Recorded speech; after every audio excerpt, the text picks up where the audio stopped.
नमस्कार, स्वागत है आपका आई इंडिया पर और आपके साथ मैं हूं प्रियांशु मिश्रा। लोकसभा में नेता प्रतिपक्ष का पद बेहद महत्वपूर्ण है, लेकिन यह पद पिछले 10 वर्षों से खाली पड़ा हुआ है। मगर इस बार नेता प्रतिपक्ष को लेकर चर्चाओं का बाजार गर्म है। आखिर वह कौन सी वजह रही जिसकी वजह से 10 वर्षों तक नेता प्रतिपक्ष का पद खाली पड़ा रहा? नेता प्रतिपक्ष का पद आखिर क्यों महत्वपूर्ण है? नेता प्रतिपक्ष कौन हो सकता है? नेता प्रतिपक्ष को कितनी सैलरी मिलती है? नेता प्रतिपक्ष को कौन कौन सी सुविधाएं प्राप्त होती हैं? ऐसी ही तमाम जानकारियों से आई इंडिया आपको इस एपिसोड में रूबरू कराने जा रहा है। आइए सबसे पहले जानते हैं कि विगत 10 वर्षों से यह पद रिक्त क्यों पड़ा रहा। दरअसल 2014 के लोकसभा चुनाव में सबसे पुरानी पार्टी कांग्रेस के पास सिर्फ 44 सीटें थी, जबकि 2019 में भी कांग्रेस 52 सीटों पर ही सिमट कर रह गई थी। नियमों के मुताबिक नेता प्रतिपक्ष के लिए 10% सीटों का होना जरूरी है। इस बार 543 में से 99 सीटें कांग्रेस ने अपने दम पर हासिल की हैं। चूंकि 2014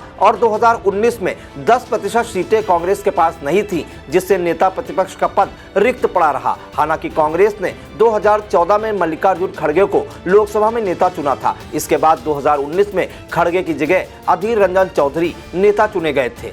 सूत्रों की माने तो इस बार कई कांग्रेसी नेता राहुल गांधी को लोकसभा में नेता प्रतिपक्ष बनाना चाह रहे हैं। फिलहाल नेता प्रतिपक्ष कौन होगा या तो समय आने पर पता चलेगा। आइए अब यह भी जान लेते हैं कि नेता प्रतिपक्ष कौन कौन से अधिकार प्राप्त होते हैं। नेता प्रतिपक्ष कई अहम समितियों का सदस्य होता है। वह कई चयन समितियों का हिस्सा भी होता है, जो ईडी, सीबीआई जैसी केंद्रीय एजेंसियों के प्रमुखों की नियुक्ति करता है। इसके अलावा नेता प्रतिपक्ष सीबीसी, सीआईसी में नियुक्त करने वाली समितियों का सदस्य भी होता है। बात अगर नेता प्रतिपक्ष को मिलने वाले वेतन और सुविधाओं की करें तो नेता प्रतिपक्ष का पद कैबिनेट मंत्री के बराबर होता है। नेता प्रतिपक्ष को केंद्रीय मंत्री के बराबर वेतन, भत्ते और सुविधाएं मिलती हैं। नेता प्रतिपक्ष का पद काफी ताकतवर माना जाता है। उन्हें प्रतिमाह 3,30,000 रुपया वेतन के अलावा बंगला और ड्राइवर समेत एक कार भी मुहैया कराई जाती है। इसके अलावा 14 लोगों का स्टाफ, 1,000 रुपये प्रतिमाह सरकार सत्कार भत्ता और भी कई सुविधाएं मिलती हैं। आइए अब यह भी जान लेते हैं कि नेता प्रतिपक्ष का इतिहास क्या है।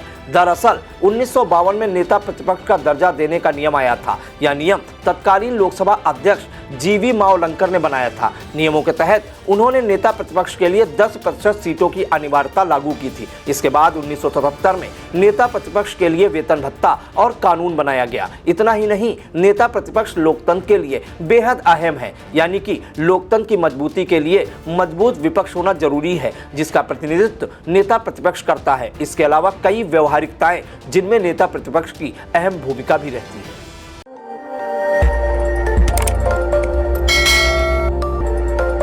खबर आपकी, नजर हमारी। देखते रहिए आई इंडिया।